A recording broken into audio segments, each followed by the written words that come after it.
नाज़रीन, सेंटकॉम के नए कमांडर भेजे गए हैं और आज वो अपना पहला दौरा कर रहे हैं इजराइल का। वहां पर नए प्लान्स है वो तैयार किए जा रहे हैं, चूंकि अब मामला बहुत ज्यादा डेंजरस फेज के अंदर दाखिल हो गया है। रीजन के अंदर पैनिक बहुत ज्यादा है। जंग गजा से निकलकर बाकी मुल्कों में फैल सकती है, इसके खदशे का इज़हार तमाम मुल्क जो है वो कर रहे हैं और वो अब्राहम अकॉर्ड तोड़ने की बात कर रहे हैं, अमन मुआहिदे तोड़ने की बात कर रहे हैं। मुल्कों के ऊपर प्रेशर बहुत ज्यादा है कि वो एक्शन ले इजराइल के खिलाफ। तो ऐसे में सेंटकॉम जो कमांडर हैं वो इजराइल पहुंचे हैं। जो अमेरिकन एडमिनिस्ट्रेशन के लोग, हाई ऑफिशियल जब मिडिल ईस्ट आ रहे हैं वो इजराइल की कंसेंट से आ रहे हैं और बहुत ज्यादा प्रो इजराइल हैं। वैसे तो हर अमेरिकन ऑफिशियल जो मिडिल ईस्ट भेजा जाता है वो प्रो इजराइल ही होता है, लेकिन ये कोई अगला ही दर्जा है। जैसा कि आप अमेरिकी एम्बेसडर को देखें जो इजराइल आया है, कोई भी अमेरिकी एम्बेसडर की कोई ऐसी मिसाल नहीं मिलती जो मौजूदा अमेरिकी एम्बेसडर हैं, जो उनका कंडक्ट है। इसी तरह जो अमेरिकी एनवॉय हैं लेबनान के और सीरिया के, उनका भी आप कंडक्ट देखें। तो इसलिए ये एक्स्ट्रा प्रो इजराइल ऑफिशियल्स हैं ट्रम्प इंतजामिया के, वो मिडिल ईस्ट आ रहे हैं और उनके जो फैसले हैं वो इसलिए किसी सोल्यूशन की तरफ नहीं लेकर जा रहे हैं बल्कि मजीद जंगों की तरफ लेकर जा रहे हैं। और इसी दरमियान आज यूरोप के जो बड़े कैपिटल्स हैं, पेरिस, लंदन और बाकी, वहां पर जो है वो आज बड़े मुजाहरे देखे जा रहे हैं। पैसिफिक जो है वहां पर एस्केलेशन रिपोर्ट हो रही है। एक तरफ तो यहां वेनेजुएला में और दूसरी तरफ पैसिफिक के अंदर साउथ कोरिया, जापान और अमेरिका जंगी मशकें करने जा रहे हैं, जिसको नॉर्थ कोरिया ने कंडेम किया है और नॉर्थ कोरिया ने कहा है कि यह हमारे खिलाफ जो तैयारी की जा रही है। जापान, साउथ कोरिया और अमेरिका जब वहां पर जंगी मशकें करने जा रहे हैं तो यहां पर इन नेशंस का इकट्ठ हुआ है। अब वो जो है वहां पर जंगी मशकें कर रहे हैं। तो ये तमाम सूरत हाल आपके सामने रखेंगे, लेकिन सबसे पहले रशिया से जो एक स्टेटमेंट आई है वो बहुत इंपॉर्टेंट है, मैं आपके सामने रख दूं। रशिया ये कह रहा है कि majority of the countries in the world do not want a unipolar world and do not wish for the rules to be imposed upon them.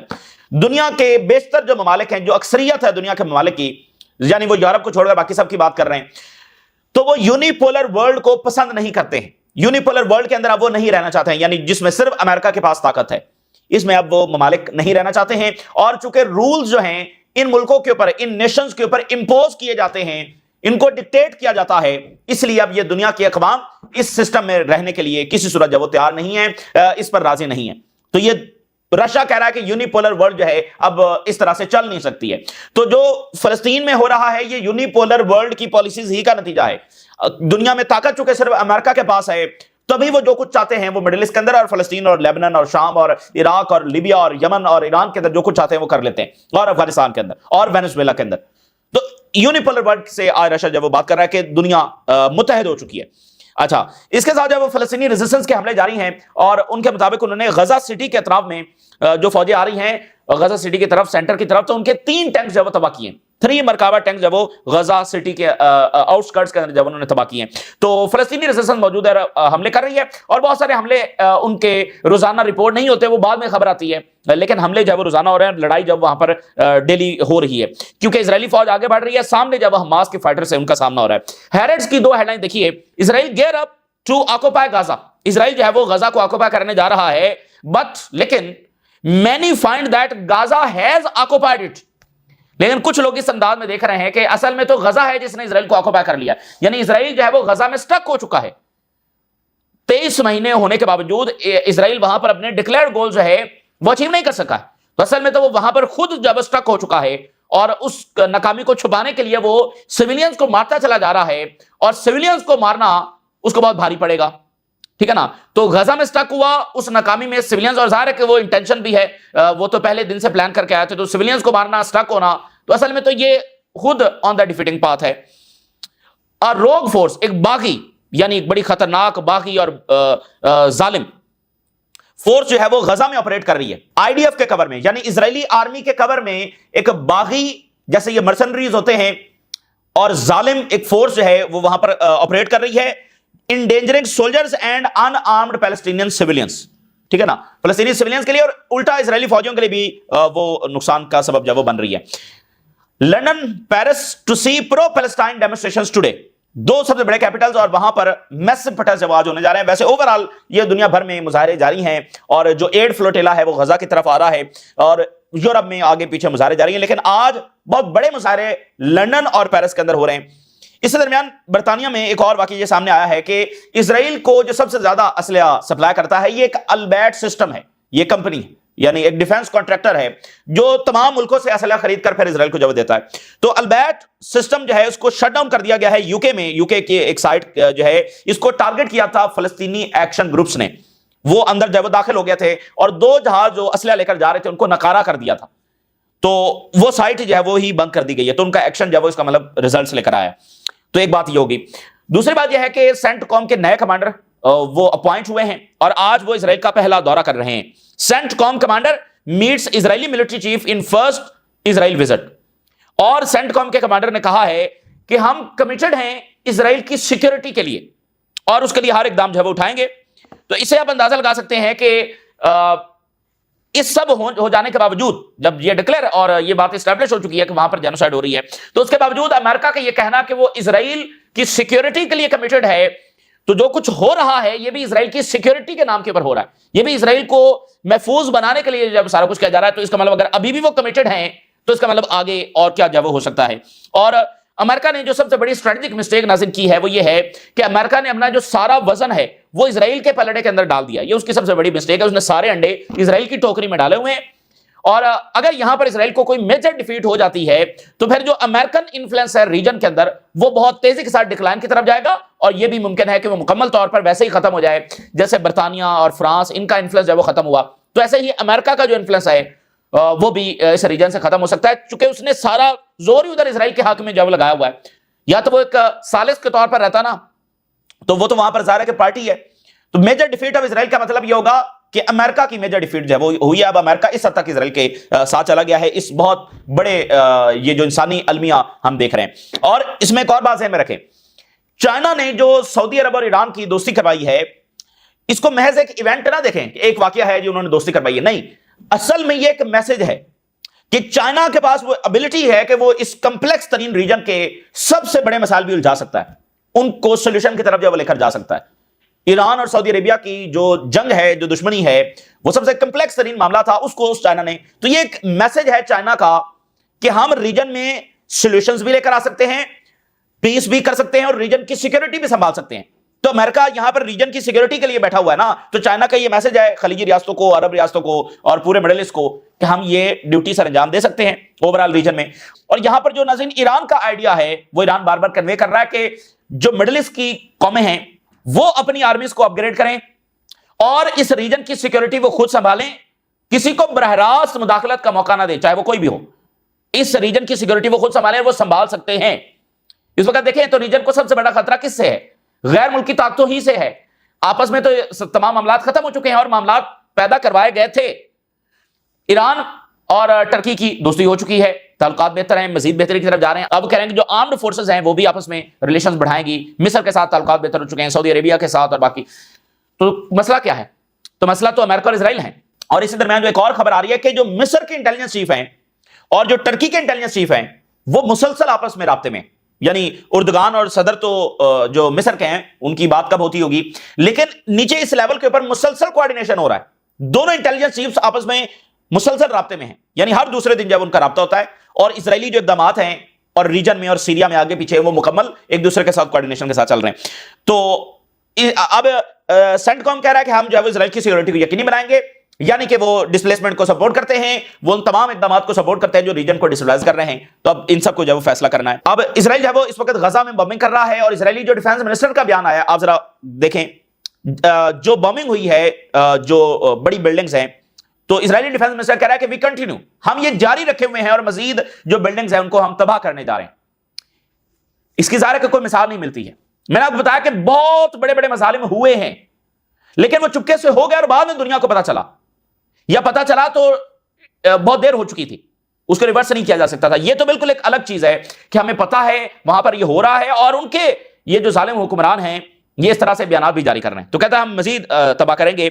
और अभी वहां पर जो कुछ और हाई राइज बिल्डिंग्स हैं वहां से इवैक्यूएशन ऑर्डर इजरायली आर्मी की जानब से जारी किए गए हैं। तो इसका मतलब यह है कि उनका पूरा फोकस यह है कि मुकम्मल इसको तबाह कर दिया जाए। और जो इजरायली आर्मी है उसने जवाब पेश किया है कि जो पिछली बिल्डिंग उन्होंने तबाह की है ये तो हमास यहां पर बैठी हुई थी, हमास ने यहां पर एक्सप्लोसिव डिवाइसेस लगाई थी हमारी आर्मी के लिए और उनके स्नाइपर्स ऊपर बैठे हुए थे और फलाना था फलाना था, जैसे वो हर एक के बारे में एक जवाब पेश करते हैं, हर जगह ही हमास है। तो ये भी उन्होंने वही जवाब पेश किया है। जब कोई आगे से कन्फ्रंट करने वाला ही नहीं है तो वो जो मर्जी कहते रहे। फिर आप ये हेडलाइन देखिए, रिड्यूस टू डस्ट, बिल्कुल खाक हो चुका है। Gaza city endures deadly night as Israel kills over 50। अब ये फलस्तीनी दुनिया के लिए सिर्फ नंबर्स बनकर रह गए। और एक और ये खौफनाक हेडलाइन देखिए, गजा सिटी के जो रेजिडेंट्स हैं वॉकिंग ऑन द र्यून्स, वो बिल्कुल जो तबाही आ चुकी है उसके ऊपर वो चल रहे हैं, walking on the ruins, bodies of the loved ones. तो वो जो मलबा है उसमें उनके प्यारों की बॉडीज दबी हुई हैं और उनके ऊपर वो चल रहे हैं, ठीक है ना। मलबे से बॉडीज निकाली नहीं जा सकती क्योंकि उनके पास वो इक्विपमेंट ही नहीं है। अब वो इतनी हाई राइज बिल्डिंग है, वो पूरी की पूरी कोलैप्स हो गई, 5 स्टोरी बिल्डिंग, वो इक्विपमेंट ही नहीं है, वहां से कैसे जब वो निकाला जाएगा। तो हर तरफ मलबा है और हर मलबे के नीचे फलस्तीनी है।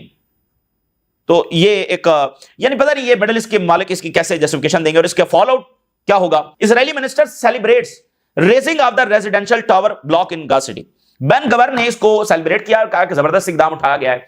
तो मैंने आपको बताया कि दुनिया में जंगें भी होती हैं, होती रहेंगी, फौजें लड़ती हैं, नुकसान भी बहुत होता है, जानी नुकसान भी बहुत होता है, लेकिन इतराता कोई नहीं है, इसकी भी कोई मिसाल नहीं मिलती है। यानी जेनोसाइड के ऊपर इतराने वालों की कोई मिसाल आज तक नहीं मिली है। तो ये अजब नौयत के खबीस ये लोग हैं जिनसे टाकरा हो रहा है, ये बेन गवर और ये सारे, यानी वो इतरा रहे हैं जेनोसाइड करके, उसके ऊपर कह रहे हैं, सेलिब्रेट कर रहे हैं, प्राउड फील कर रहे हैं। तो ये ऐसे लोग हैं जिनसे पूरी दुनिया को खतरा है और सबसे ज्यादा अरब रियासतों को खतरा है। उनको सोचना चाहिए। देखें वो जो ऐसी मेंटालिटी रखते हैं वो क्या मिडिल ईस्ट में अमन लेकर आएंगे, इनको सोचना चाहिए। पेंटागन जो है वो हैप्पी नहीं है जो ट्रंप ने उसका नाम चेंज किया है। वॉर डिपार्टमेंट जो है वो ट्रंप ने नाम चेंज कर दिया है, तो पेंटागन ऑफिशियल्स इस पर जो है वो खुश नहीं है बल्कि गुस्से में है। उसकी 2 वजूहत है। एक तो वो कह रहे हैं कि वैसे ही हमारा इमेज अच्छा नहीं है, तो इससे वाज़ेह मैसेज आएगा चाइना को कि एक वॉर मॉन्गरर के तौर पर हमारा मैसेज जाएगा। और दूसरा यह कि इसकी बिलियंस ऑफ डॉलर्स कॉस्ट आएगी। अब आप कहेंगे भाई सिर्फ नाम चेंज में बिलियंस ऑफ डॉलर्स की कॉस्ट कैसे आएगी? तो ये पेंटागन है, उसका कितना बड़ा यानी उसके मामलात हैं। आप देखें हर एक चीज से पेंटागन हटाना पड़ेगा ना, वहां पर डिपार्टमेंट ऑफ द वॉर लिखना पड़ेगा। आप सोचिए सिर्फ उसकी अगर आप डॉक्यूमेंटेशन को सामने रख लें, कितने लेटर हेड्स होते हैं, कितनी कुछ होता है जिसमें वो सारे नए बनवाने पड़ेंगे आपको। वॉर डिपार्टमेंट जब वहां पर लिखवाना पड़ेगा, कितना मतलब कितना बड़ा आपका पूरा जो सेटअप है वो चेंज करके उसकी जगह पर ये लाना पड़ेगा। तो इसलिए वो कह रहे हैं कि बिलियंस ऑफ डॉलर्स का खर्चा आएगा। The decision could cost billions of dollars for a superficial change that will not contribute much to the addressing more pressing challenge. नाम चेंज करने से बिलियंस ऑफ डॉलर्स भी लगेंगे और कुछ भी ये कंट्रीब्यूट नहीं करेगा। और इससे ज्यादा बड़े इश्यूज हमारे सामने खड़े हैं, अगर हम उनके ऊपर तवज्जो देते तो ज्यादा अच्छा था, बजाय नाम चेंज करने के जिससे कुछ हासिल भी नहीं होगा और बिलियंस ऑफ डॉलर्स भी जाएंगे। पेंटागन ऑफिशियल्स आर एंग्री, गुस्से में हैं about changing the name of the department of the defence to the department of the war.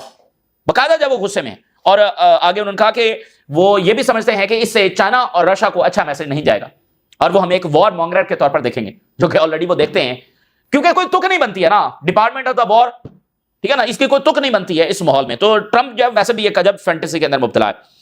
तो जनाब अली वहां पैसिफिक के अंदर साउथ कोरिया, जापान और अमेरिका जंगी मशकें करने जा रहे हैं, एक्सरसाइजेज। साउथ कोरिया कह रहा है, साउथ कोरिया की आर्मी जापान और यूनाइटेड स्टेट्स के साथ to confront North Korea threats. यानी एक तो एक्सरसाइजेज हो रही हैं, साउथ कोरियन आर्मी ये कह रही है कि हम ये एक्सरसाइजेज कर ही इसलिए रहे हैं कि नॉर्थ कोरिया का सामना किया जा सके। अभी नॉर्थ कोरिया क्या कर रहा है? तो बात यह है कि इसलिए मैंने कहा कि एक एक नेशन के खिलाफ जंगों की तैयारी होगी। Venezuela, Iran, north Korea, Russia already जंग के अंदर है। ओवरऑल सारा मामला चाइना के खिलाफ है। बाकी नेशंस कोई तिजारती जंग भुगत रही हैं। तो अब वो कह रहे हैं कि हम तो नॉर्थ कोरिया के खिलाफ बाकायदा जंगी मशकें कर रहे हैं। तो किम जोंग अन जो है वो चाइना से वापस लौट चुके हैं कल के, और Kim Jong Un leaves Beijing with diplomatic wins and recognition. बहुत लंबे अरसे के बाद वो ग्लोबल स्टेज के ऊपर आए और ट्विटर ने उनको रशिया आने का जब वो इन्विटेशन भी दिया है, क्योंकि किम जोंग अन कह रहे हैं कि भाई रशिया के साथ मैं ऐसे ही खड़ा हूं जैसे वो, यानी जैसे नॉर्थ कोरिया है, अगर नॉर्थ कोरिया की तरफ कोई कदम बढ़ेगा तो जैसे हम रिस्पॉन्ड करेंगे, तो रशिया की तरफ बढ़ने वाले हर कदम को भी हम ऐसे रिस्पॉन्ड करेंगे। तो मुकम्मल विन के साथ जब वो नॉर्थ कोरिया के लीडर गए हैं चाइना से, रिकग्निशन भी हुई और इत्तेहादियों में भी इजाफा हुआ और ग्लोबल स्टेज के ऊपर उन्होंने असर्ट भी किया कि वो आइसोलेटेड नहीं है। और टेलीग्राफ ने अजब खबर दी है। टेलीग्राफ ने यह कहा है कि रशिया ने अमेरिका से यह डिमांड की है कि जो भी रशियन बॉर्डर्स के करीब कंट्रीज हैं उनकी आर्मीज को अमेरिका ट्रेन नहीं करेगा, और अमेरिका को यह बात मानना पड़ गई है। United States will no longer train और इक्विप द आर्मीज। कौन सी आर्मीज को ना ट्रेन करेगा ना इक्विपमेंट देगा of the European countries bordering Russia, जो रशिया के साथ जिनका बॉर्डर लगता है, जिसमें पोलैंड भी है बाकी भी है, तो उनको ना इक्विपमेंट दी जाएगी ना उनको ट्रेन किया जाएगा। ज़ाहिर इसमें यूक्रेन भी शामिल है। और American decision to stop the training of the armies of the some European countries creates a large gap that must be filled quickly. ये यूरोपियन डिप्लोमेट्स कह रहे हैं कि ये तो बहुत बड़ी, यानी कि यूरोपियंस के लिए खतरे वाली बात है कि अमेरिका जब वो ट्रेन नहीं करेगा। तो अमेरिका यहां पर काफी कोशिश कर रहा है कि वो रशिया को चाइना से जब वो दूर कर सके। इसलिए कल जो ट्रंप का इससे पहले जो ट्वीट आया कि रशिया और इंडिया जो है वो चाइना को प्यारे हो चुके हैं, वो उनके पास जब जा चुके हैं। भाई रशिया अमेरिका के साथ था कब, जब चाइना के साथ जा चुका है। रशिया की तो जंग जारी है पता नहीं कितने सालों से अमेरिका के साथ। अभी तक बाइडेन जब रशिया को किस तरह से ट्रीट कर रहा था, और ये सारी जंग जब अमेरिका ही ने तो रशिया के खिलाफ शुरू करवाई, तो रशिया कैसे प्यारा हो गया चाइना को। बहरहाल तो ये पूरी कोशिश है, लेकिन इसमें यानी जाहिर है कि रशिया इस बात को समझता है और चाइना भी समझता है, क्योंकि दोनों गलती कर बैठे हैं। पिछली सेंचुरी में अमेरिका ने चाइना को रशिया से दूर करके, सोवियत यूनियन से दूर करके, सोवियत यूनियन को आइसोलेट करके जब वो उसके साथ जो हुआ, तो अब यानी रशिया भी ये समझता है और चाइना भी ये समझता है। तो रशिया कभी भी चाइना से अलग नहीं होगा, क्योंकि उसको पता है भाई ये अमेरिकन का क्या एतबार है। आज ट्रंप है, कल 1 साल बाद मिड टर्म इलेक्शन हो, ट्रंप ना हो, या फिर 2 साल बाद ना हो, तो फिर क्या होगा, वही रिवायती पॉलिसी है। और अभी भी क्या रशिया को यह गारंटीज दी गई हैं कि नेटो का मेंबर नहीं बनेगा? यूरोपियंस को कहने का बनेगा, और जंग भी वो जारी रखे हुए, और असलह फैक्ट्रीज और जो तैयारी वहां पर कर रहे हैं। तो प्यूटन ने कहा है कि जो भी गैर मुल्की ट्रूप्स यूक्रेन में आएंगे वो हमारा लेजिटिमेट टारगेट होंगे फॉर द डिस्ट्रक्शन। ये कह रहे हैं कि हम फौजें भेजेंगे और यूरोपियंस फौजें जाएंगी, ये होगा वो होगा।